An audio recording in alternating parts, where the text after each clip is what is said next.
This is a short tutorial on downward facing dog. We're going to begin just with looking at the different components or the different actions that we require from the joints of the body, and then how they kind of feed into each other to create the overall shape. We're going to begin with the shoulder and then look at the wrist, pelvis, ankles, spine. So with the shoulder, we're going to just have a look at the movement of the arms and then the movement of the scapula, which is the shoulder blades. This for me is one that I found so challenging, and it took me years to really feel what was happening, because you might understand something here, but when we bring the arms up over the head, it can just be a total different experience for the brain to kind of just figure things out for you, okay, when you're almost upside down in an inversion. Take the arm out to begin with, and we're just going to move into internal and external rotation. So you're going to roll, think of your bicep here, which is this muscle, which helps to bend the elbow, right? So bicep is going to start pointing towards the ceiling, and have your palm open towards the ceiling. This is external rotation. Notice how that feels across the chest and around the kind of the head of your shoulder, and now move into internal. So we're going to spin the bicep towards me here and then towards the mat. And you'll notice how there's a spiral action happening all the way down into the palm. Now go as far as you can into your internal rotation, and then notice, how does this feel in the shoulder? You might feel a bit caught in the neck, and the chest might be kind of slightly drawing downwards, kind of sinking in. And move back into external. Notice that kind of freedom, yeah? And then go into internal, external. Take the arm now up by your ear, and this is where things get a bit more challenging. The outer armpit here, bring your hand to the outer armpit for a moment, and you're going to take external rotation, which means we're going to have your bicep spinning towards your ear and then spinning behind you. So you should feel the armpit, the outer armpit, almost wrapping in, and your palm should be facing away from you here. And then go the opposite way, internally rotate. And again, you'll feel the head of the shoulder coming more forward, and you might lose some space around the neck. Feel external, internal. Really pay attention to what's happening in the armpit. In external, outer armpit wrapping more forward. Internal, feel the armpit moving away from you. All right, try it with both arms now and see how that feels. So we're going into external rotation. Notice what's happening across your chest. Internal rotation. Okay, I'm just over exaggerating, but this is a pattern many of us tend to be in. Okay, move into external. One more time, move into internal. Relax the arms, reach them up towards the ceiling. Same thing here, external rotation. Now again, notice the armpits wrapping forward. Feel like the armpits are facing towards one another. So there's your external rotation. Notice the space around your neck. Internal. Less space, right? External. Internal. Okay. Scapula, shoulder blades. Reach the hands forward, and I want you to keep reaching your fingers forward, keep reaching your fingers forward, and feel the scapula broaden away from one another on the upper back. So we call it protraction. And now go into retraction, where we keep the elbow straight but plug the upper arm bones back. See if you can squeeze your shoulder blades towards one another. There's your retraction. So we want protraction, retraction. All right, reach the arms towards the ceiling, and you're going to sink your shoulders down, reach the arms up. Sink shoulders down, reach the arms up. Now with your arms reaching up, can you try and find external rotation here? Start to spin the bicep behind you. So in towards the ear and back, feel your hands turning behind. Notice the outer armpits coming forward, but your shoulders are elevated. And then just spin your palms to face me here. So this is the position of your shoulders in your downward dog. Now go the other way. Do the internal rotation. And this is what most of us tend to do often. Think of those outer armpits wrapping forward. Right, relax the arms for a moment. We'll have a quick look at the wrists. We're looking for wrist extension, okay? So that's this position. And we require this really often in a lot of our postures in yoga. What happens is that we have a tendency to dig into the heel of the hand, and this is where we get sometimes the sensation of pain, and we tend to not really use the fingers or the knuckles of the hand at all. To get yourself used to distributing your load a little bit more evenly through the whole palm, I want you to bring the heels of your hands together, the knuckles of your hands together, and your fingertips together. Press into the heel of your hand, press into your knuckles, press into your fingertips, and put a very gentle bend into your finger knuckles, and really press your hands together.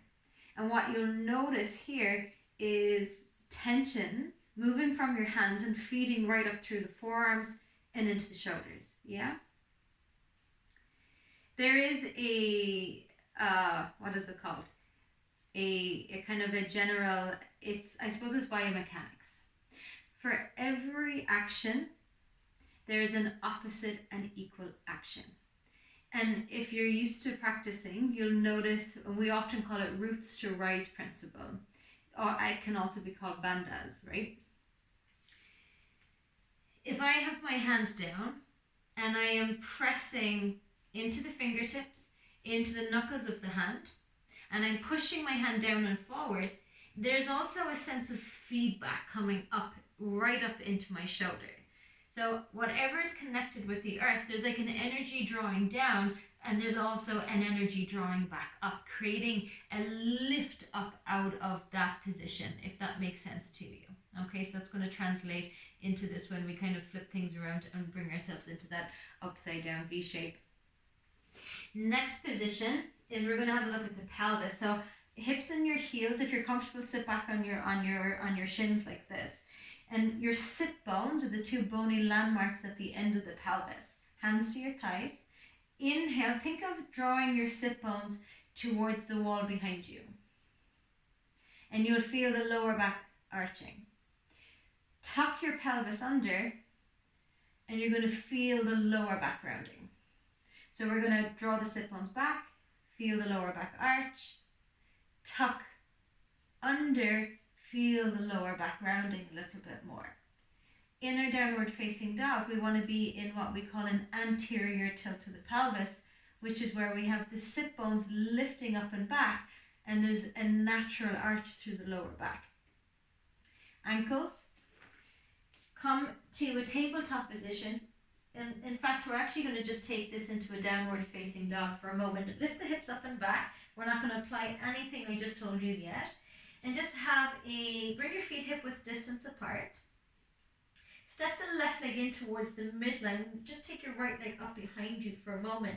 And you're going to point the foot back and then pull the toes up towards your shin bone. So we call this ankle dorsiflexion. Now, this is what is required. Quite a lot of this is required in order to get both of your heels down onto the mat. What might limit you is your Achilles tendon, and it might even limit from your calf up into the hamstring. Okay, so just depending on what's going on for you through that whole back line of your body. If you are somebody that's into running, it's going to be definitely much harder for you to have those heels coming down. Or if you're a high heel wearer, because that Achilles tendon is going to be a little shorter, okay? Don't worry so much about having to get your heels down. The more you work on your ankle dorsiflexion, if you isolate it from your down dog, the more you're going to start to get the heels down, okay? So just drop back onto your knees for a moment. Keep your toes tucked, bring your bum into your heels, and I want you to spread your fingers out here nice and wide. Take the arms slightly wider than your shoulders. Grip the fingertips. So think of how did we have the hand? Yeah? Like this. And we notice that feedback up into the shoulders. So we grip here, fingertips, and I want you to really, in particular, try and put a bit more weight into that index knuckle. External rotation of the upper arm bone. Have a look at the eye of your elbow, and we'll see if we can wrap that forward. So eye of the elbow, wrapping more forward. Okay, see how this feels? And just let that release. Now sit into the toes for a moment. Bring your arm back out. Wrist in line with your shoulder. We'll feel it out here again. Eye of the elbow wrapping up. Palm is rotating up. And now as you rotate your palm back down, you'll notice that spiral, right, into the forearm. And if we really ground that index knuckle, it's going to maintain this position better for us, right? So how we press into the hand is going to feed back up into that shoulder position, right? Okay, so we've created that wrapping. Now you're going to let your hips lift up and back, and I want you to keep your knees bent. We're going to have a look at the spine, okay? We want to really emphasize the elongation of the spine, the lengthening of the spine here in downward facing dog. Now, if we're somebody that's a bit more rounded in the lower back, we might have tighter hamstrings, we might be kind of tight in the lower back, you're going to be in, like I said, in that kind of a rounded position. Now, the more we bend the knees, the more this is going to free up the hamstrings, and it's going to free up the pelvis and the lower back. So if I come into quite a deep bend into my knees, and then think of the best thing I can say here is think of lifting your arse to the sky, okay? Or your sit bones, just to be a little politer about it, lift your sit bones up towards the ceiling. You want to then think of, again, the hands moving down and forward. This is going to bring the shoulder blades and elevate them a little bit more, but we've the external rotation so we keep space around the neck. And then think of your sit bones lifting up and back. So they're going in the opposite direction of your hands. Maybe start to bring your heels down towards the mat. You're going to feel the knees starting to straight. And if you start to come out of that anterior tilt of your pelvis and you move more into that tucked position, then I would suggest you come back into your knees to give you some more freedom in order to let your tail lift up towards the sky. Let your ears be framed by those upper arm bones so the back of the neck is long. Hands pushed down and forward, hip creases lifting up and back. The space between your legs is your preference. Traditionally thought hip width distance apart, but if it feels better for you to go narrower, to go wider, then I suggest you just play around with it. Try different variations and see what works. Same thing with the arms. I suggest go slightly wider than your shoulders, but again, just see what feels a little better for you. One more time, come up and lift into your down dog, and then just notice. So if you're somebody that's quite flexible, the tendency is that we really we sink the chest right towards the mat, bringing the head a little bit lower. It's going to require a lot from the upper back, and we're going to lose integrity and stability here. So what I'm going to suggest, if you are quite flexible, lift the armpits up from the mat, find your external rotation, so the outer armpit wrapping down, and then draw your front ribs more in towards your back ribs to get out of too much extension of the upper back. It's going to give you a bit more support, more stability. And just take another breath or two. Feel how that is for you. Try your old way and then come into this way and just see what works. Downward dog is a pose that I could spend hours on, but I want to try and keep this as brief and as short as I can. So I hope you've got some little aha moment or a little tool or technique out of that. And thank you for practicing and tuning in with me. Namaste.